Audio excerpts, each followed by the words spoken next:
soda. Remy boys ain't over. Fast money don't slow. No one can control.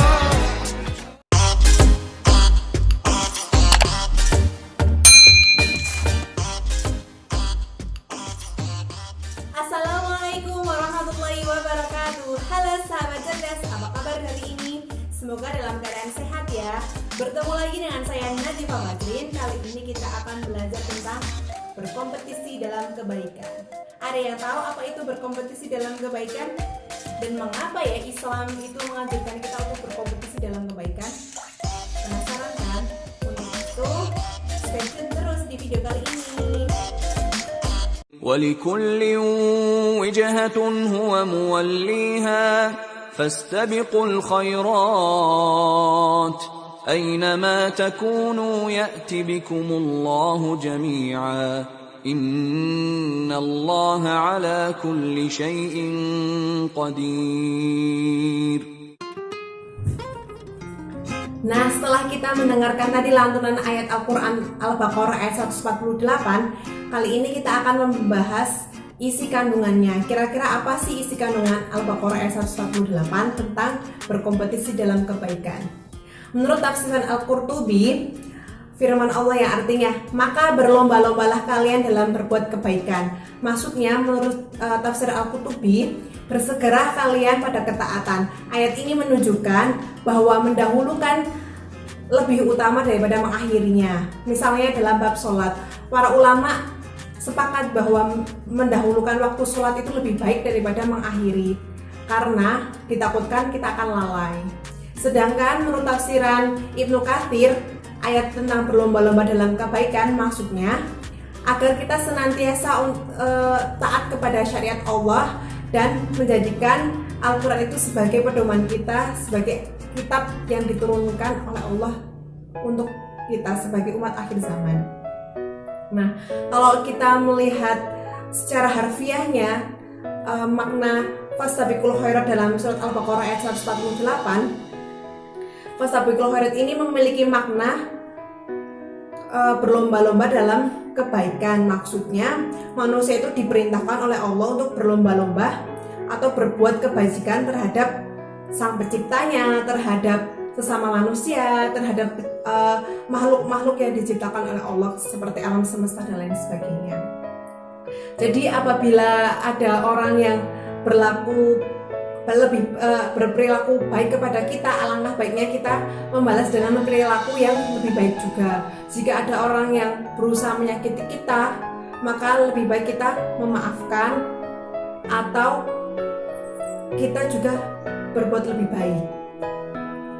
Kalimat fastabiqul khairat dalam surat Al-Baqarah ayat 148 ini menghendaki segala umat Islam untuk segera melakukan aksi kebaikan untuk mendapatkan ridhonya Allah. Jika ada orang lain yang melakukan, mengapa kita tidak? Agar kita bisa menjaga kualitas diri kita ya, asna'ul a'mala, dan secara konsisten terus menerus.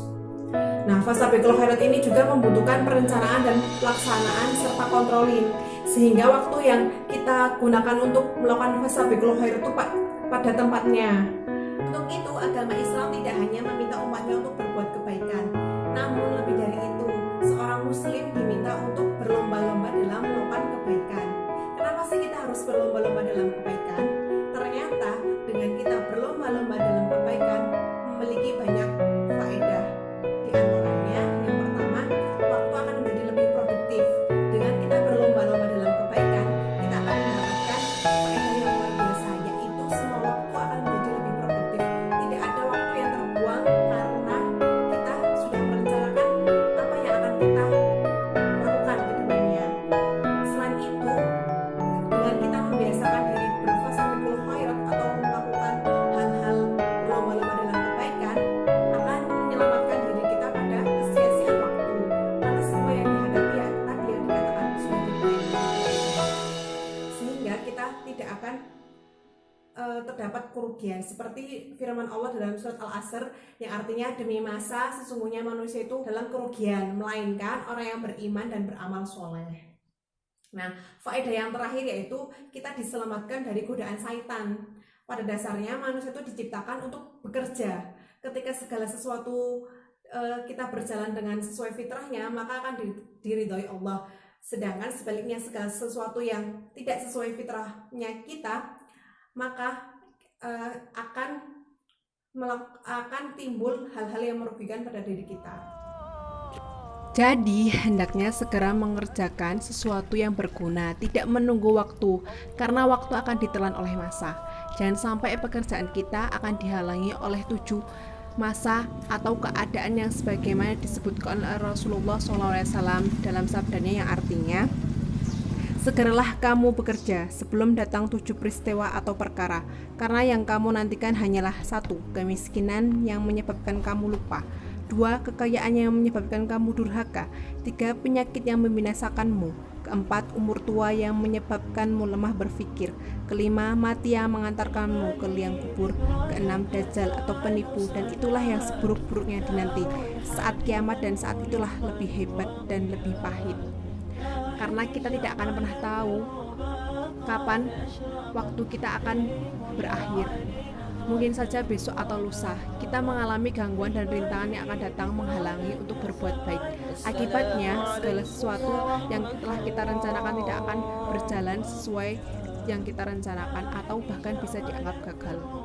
Untuk itu demikian dari saya, semoga bermanfaat dan menjadi amal jariah kalian. Wassalamualaikum warahmatullahi wabarakatuh.